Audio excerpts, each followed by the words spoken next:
The economy is an outcome of what we do. Depending how you govern the public sector, how you govern the private sector, and how you govern that interrelationship, you will get a certain type of economy. So if on the one hand you have a government that is always just reacting to problems and having no proactive kind of agenda, whether it's on climate, health, or digital. If you have a private sector that's just wed to the bottom line and, maximizing profits and quarterly profits for shareholders, and if the relationship between them is very problematic, with the government just kind of handing out subsidies and guarantees which increase profits but not investment, you have a very problematic economy, which is, by the way, I just described the economy in the UK.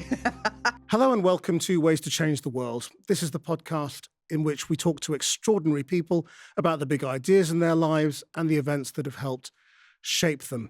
My guest this week is Professor of Economics at University College London. Mariana Mazzucato is a thinker, an academic. She's the author of many books. She's an advisor to many governments. Her latest work, which she's done with one of her students, Rosie Collington, is called The Big Con: How the Consulting Industry Weakens Our Businesses, Infantilizes Our Governments, and Warps Our Economies.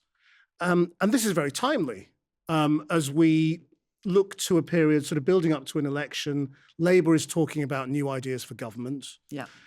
But first of all, what are consultants? Who are consultants? What do they do? Sure. I mean, maybe if I can just step back 2 seconds, the reason it matters to ask the question you've just asked is who are the actors in the economy? And within that, who are the consultants? We sometimes forget there's lots of different types of actors. There's public actors, private actors. There's all sorts of intermediaries, including increasingly philanthropies in the space of health, for example, the Gates Foundation. And there's these consultants. And any challenge we have, whether it's climate change or health, requires lots of different types of actors to collaborate, to really foster collective intelligence between them.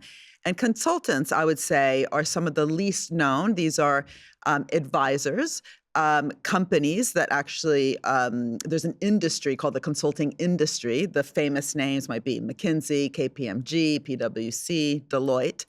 And what we look at is that the answer of who are they has actually changed over time. They used to be on the sidelines, literally advising, consulting, in the same way that you might imagine a head teacher might even be consulting. A nurse could be consulting. A doctor could be consulting. But first of all, it's on the side of what they do, and they're bringing in their expertise to the area, right? And what we look at is how this consulting industry has changed over time from being on the sidelines, advising literally on the side, to actually doing, being at the center. And we look at what has actually happened then to the different actors that they are consulting and advising along the way. I mean, underlying all of this, I suppose, is decades now of belief that the public sector, government, just isn't very good at delivering things. And I suppose that dates back to the 70s in this country, and British Leyland and British Rail, and the idea of a country that was broken because the government was trying to run everything. I mean, why are we still hobbled by this idea that the government can't do anything, but the private sector, which keeps making mistakes, can?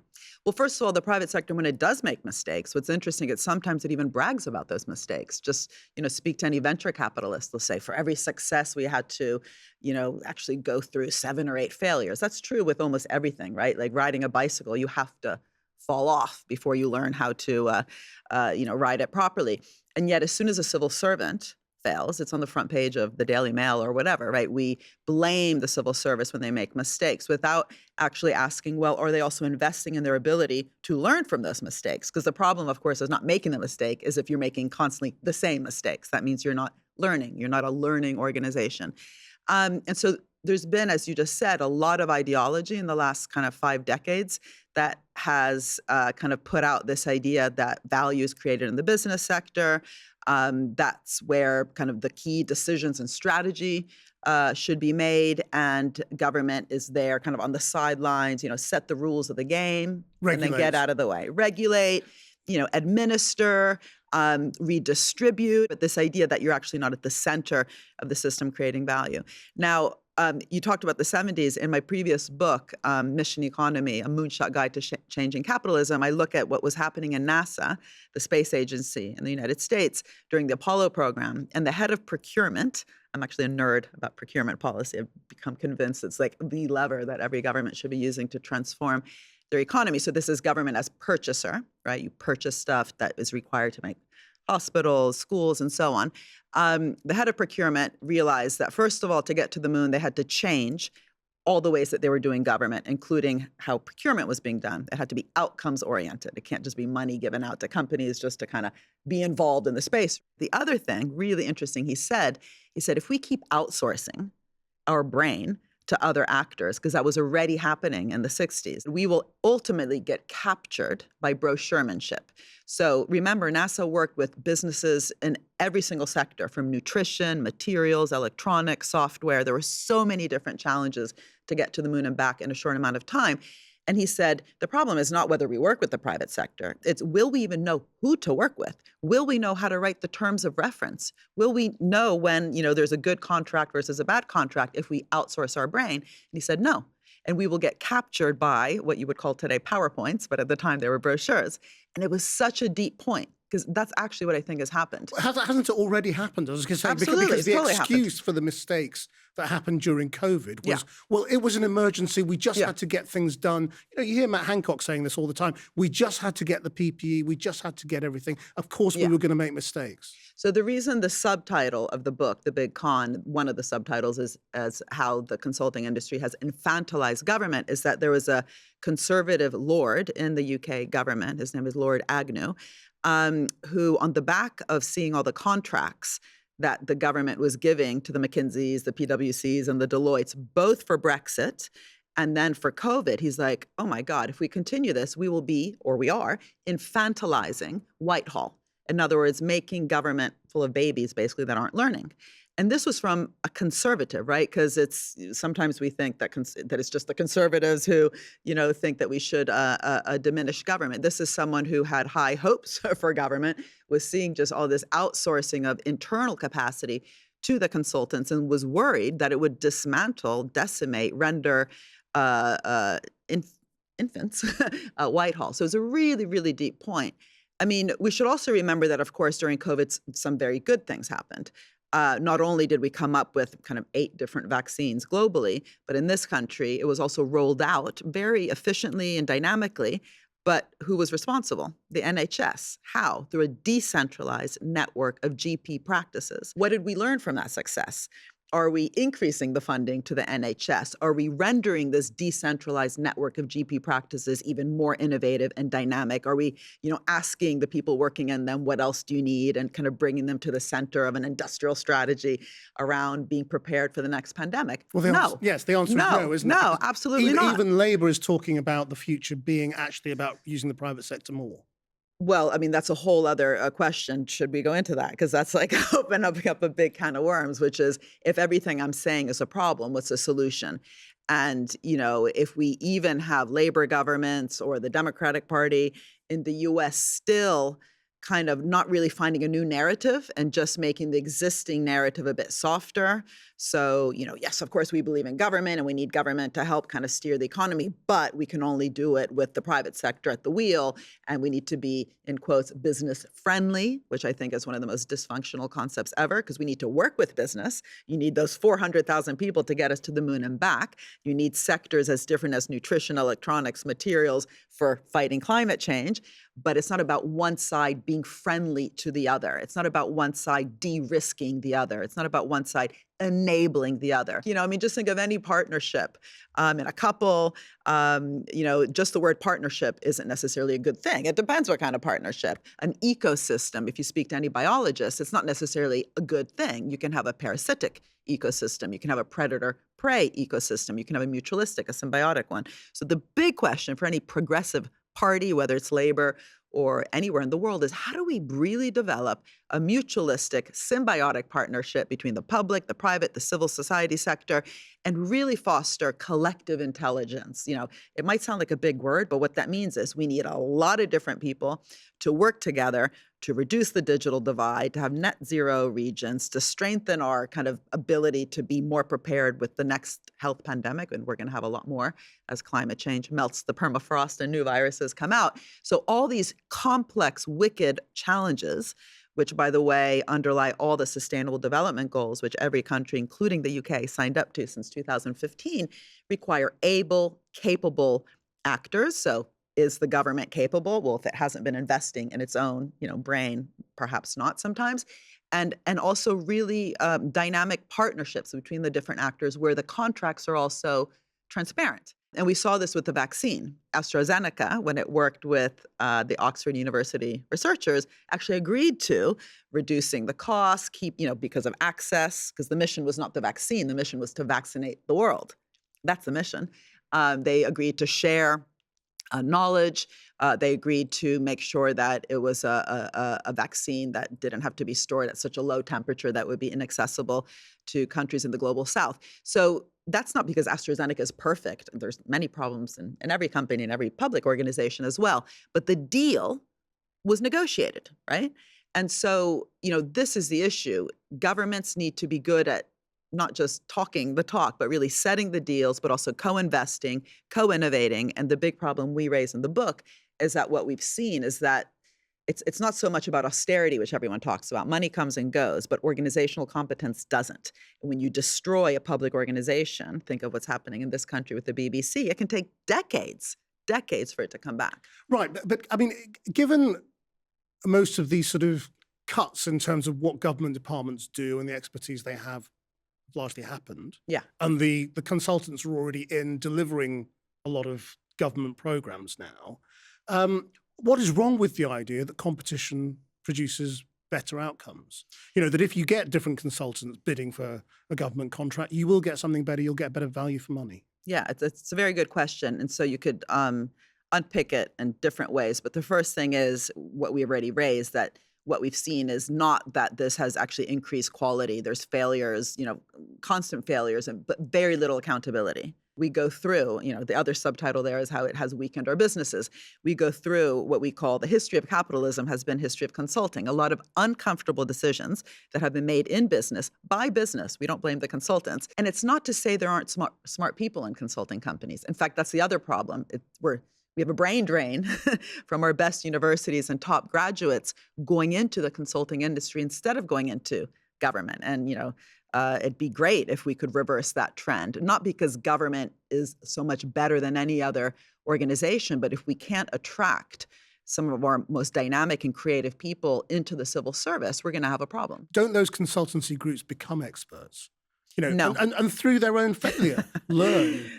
If this was about kind of side issues, peripheral issues, then what you're saying, I could actually say, yeah, okay, fine. If it was about setting up a catering department for a university, it's not central to what the university does. You might get it wrong the first year, but you'll learn over time. If we're talking about the core role of a university, the core role of a government, the core role of a health system, of course it matters if those that you're bringing in actually don't have that expertise.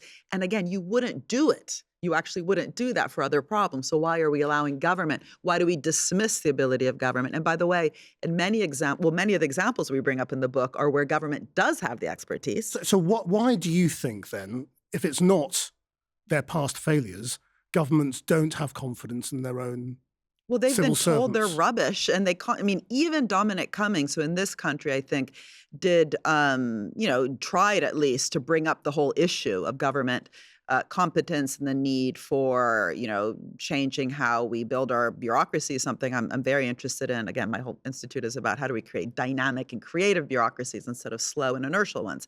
Again, first thing NASA did was change how it organized its bureaucracy in order to get to the moon. But if you think of the language that he had was, we need to bring geeks into government and we just have too much inertia in government. And actually, that's not true.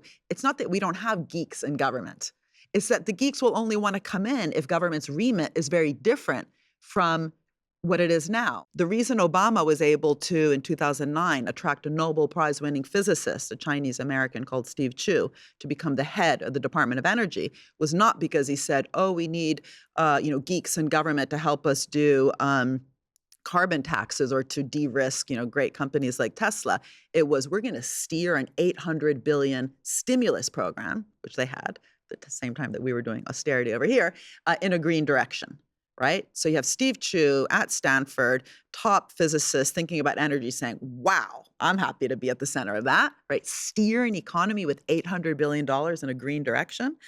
Then we know what happened, a lot of kind of, internal battles in the US government with the Tea Party, so on and so forth. But still, there was a real kind of mission and challenge there. Similarly in Singapore, they actually pay their civil servants a lot more, but also they're at the center of the system. It's also a very meritocratic system. So what do you think governments should be for?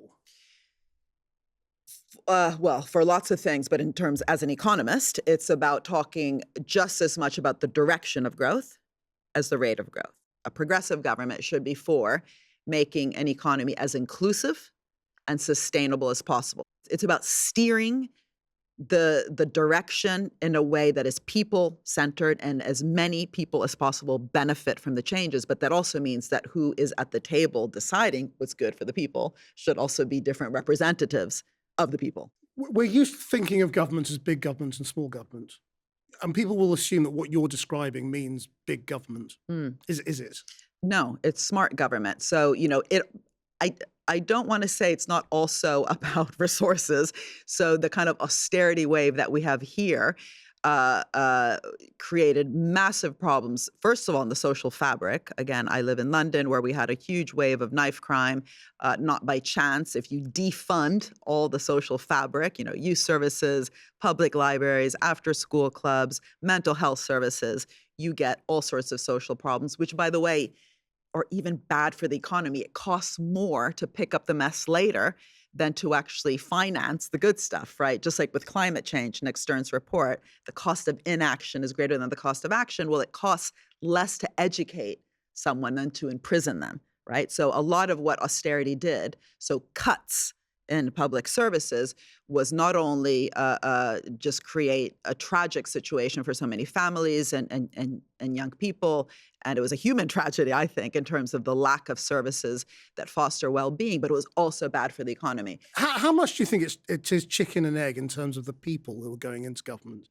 I mean, if you're a bright young thing now coming out of university, you're more likely to want to work for a tech company or a consultancy than you are to go into government or a think tank. Absolutely. And partly because they pay 3 times as much. I don't actually believe that young people are going today simply to say, Goldman Sachs, Google, McKinsey and so on, just because they're getting paid more. Often it's actually more interesting. I mean, look, go to any MBA program, Master's in Business Administration program, where managers go. They are, the kind of courses they're taking are about strategic management, decision sciences, organizational behavior. It's all about like you at the center of strategy and decision making, and we can steer the world and we can, make the world a better place. Yeah, they're the exciting places to go and work. There's no doubt. The narrative is that that's what the private sector is for. So, and then the public sector is literally, again, just to fix market failure. So you have all this new public management, public choice theory, sound like big words, but it's literally the curriculum that's fed to our bureaucrats globally, which then has not only been framed as at best you can fix market failures, but even worse than a market failure is a government failure. So that fear of taking any sort of risk means that you're not even experimenting. And as I mentioned before, you wouldn't know how to ride a bike if you didn't fall off, but that's true with everything. Come back to that kind of point about Steve Chu, who agreed to leave Stanford from being a top Nobel Prize-winning physicist to become a civil servant. He didn't do it because of the money. Yeah. He did it because of the mission. And I don't actually mean mission in the way I usually mean it in terms of the actual design of a public policy, but the challenge, the idea that you're there to really help steer and make the world a better place, and that you are just as important as the guys and girls in the private sector, and you're going to work with them, but not at a lower position. You're not there just to facilitate. Facilitate, by the way, comes from the word facile. I'm Italian, so also from Latin. And and it's just a very problematic word if you're facilitating someone. You're probably going to have an abusive relationship in the sense of public and private, right? Like one side is just going to keep asking you to make things easier. And chances are those things that are making it easier are just increasing profits. What was, again, really interesting with NASA is they had no excess profits clauses in the contracts. So the idea that actually they had value and NASA was self-respecting and realized it wasn't there just to facilitate, it was there to collaborate and to actually help direct. And Kennedy, in his famous speech around the Apollo mission, he said, we're doing it because it's hard, not because it's easy. And yet all the language today in the policy wonk white papers is about making something easier for someone else. So why aren't you in government? Because you sound a bit like a consultant. Oh, right. Okay. Well, I'd be paid more. Well, because you consult governments, don't you? Yeah. Well, okay. It's a really good question. First of all, I deeply believe in education. So my father was a professor of physics. He's dedicated his entire life to nuclear fusion. We left Italy when I was 5, went to Princeton University. So I've grown up in an academic household, but also in an academic household where it wasn't academia for the sake of academia. It was kind of academia to change the thinking, to change the world. Nuclear fusion one day, hopefully, will come about. Thank you very much, Dad, who's dedicated his life to that. But for me, I don't think you can get better policy without different education. So I chose to go into academia because, Che Guevara also had the famous quote, we need a new man. Today, we would insist a new woman, a new mindset. I believe that all these policies that I've seen in my lifetime not help us solve the sustainability issue, not help us even solve the inequality issue, because as I mentioned, a lot of policies end up just facilitating and increasing inequality. We advise governments, absolutely, but that's not our core business model. Remember that in the book, we're not just bashing consultants. I think it'd be great if we had more experts helping and advising and consulting, because no one actor, whether they're in the private or public sector, can do it on their own.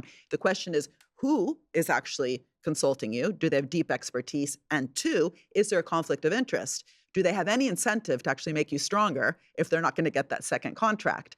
And 3, are we transparent about who else you're consulting for? So one of the big problems with many consulting companies is they're consulting on both sides of the street. Right, but just to come back to sort of your own position, so why wouldn't somebody like you work within the Treasury? Oh, well, I mean, I've been asked all over the world to, including, so I have 3 citizenships. I've been asked actually from 3 different governments to, work with them. It's just not what I mean. But do you think you can be more influential outside?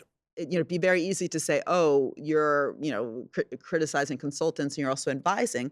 We want to have, I repeat, collective intelligence globally. There's one actor, the public actor, which has over the last 5 decades been convinced that it doesn't need to build its own internal capabilities. So through, our academic work, but also our policy advisory work, and also that link between theory and practice help to strengthen that so that governments ultimately are better, more capable, more creative, and can work more functionally, less dysfunctionally with other actors, is what I'm passionate about. If I just went into the Treasury, that would just be a very different role. But I'm sure. I mean, clearly, I would have a great experience. I mean, you and all the people you work with do what you do because you want to change the world. You want to make things better. But what you've described in the big economies is, in your terms, deeply flawed. People who aren't doing what you want them to do. So, I mean. And the people aren't deeply flawed. The institutions, and the systems, the incentives are deeply flawed. So do you feel you are able to change the world? Well, I must say that I'm honored to have been given the opportunity. And sometimes, I don't want to say it's luck, but it might just be that I wrote the books kind of, right place, right time. So The Entrepreneurial State, for example, that I wrote back in 2013, this is its 10th anniversary, has become in different parts of the world, not so much a manifesto, but a new narrative, a new story. In the UK government, for example, I helped Greg Clark when he was Secretary of State to change the industrial strategy in this country from being sector focused. At the time, there were these 5 sectors: aerospace, automobiles, life sciences, creative sector, and finance. God, I can't believe I remember that. To change that to be actually challenge focused. The 4 challenges they chose based on the work I did with them was clean growth, healthy aging, sustainable mobility, and something they call the data economy. And within that, then I worked with David Willits, a Tory. I just say that because I, believe in working with anyone who's willing. We set up a commission for mission-oriented innovation and industrial strategy to help Greg Clark's team turn these challenges into missions. In Europe, I must say that's probably where my greatest successes and change making happened. I convinced the European Commission to stop just talking blah, blah, blah about inclusive and sustainable growth, but to actually introduce a missions instrument in its Horizon program. And so helping governments not just kind of give up and say big government, small government, austerity, or just throw money at problems because interest rates are low, and to really redesign those instruments to be as ambitious as what got us to the moon and back 50 years ago, but around climate and all our SDGs, is something I'm both wed to, but I'm starting to see that change. Do you sometimes feel frustrated, though, that you've been in and talked to governments or politicians as individuals and they've listened, but they're not quite got it? Yeah, but that's normal. I mean, if anyone got it right away. I mean, I say that because, you know, we're starting to hear Keir Starmer talk about mission-driven government. Yeah. And I'm guessing that's not an entire coincidence. He sort of picked... I mean, I've been talking to not only Keir's team, but also, you know, to the Labour Party for a long time on this. And I think they've picked up on some of the, you know, key issues. The problem is that we shouldn't confuse the kind of the outcomes, for example, growth, with what you need to do to get that growth. So having a mission on growth is not how I'd put it. For me, missions are something very specific. You know, basically, because I believe in these 17 Sustainable Development Goals, missions are about designing policy in a way that actually really fosters cross-sectoral, and cross-actor investment and innovation towards a goal, and then redesigning all the levers that government has, like procurement, again, budgeting, grants, and loans to really galvanize and catalyze the bottom-up experimentation to get there. But if the goal isn't clear, you know, did we get to the moon and back in a short amount of time? Some say it never happened, conspiracy theorists. Let's forget that bit. But yes, right? We can actually answer, yes, it happened.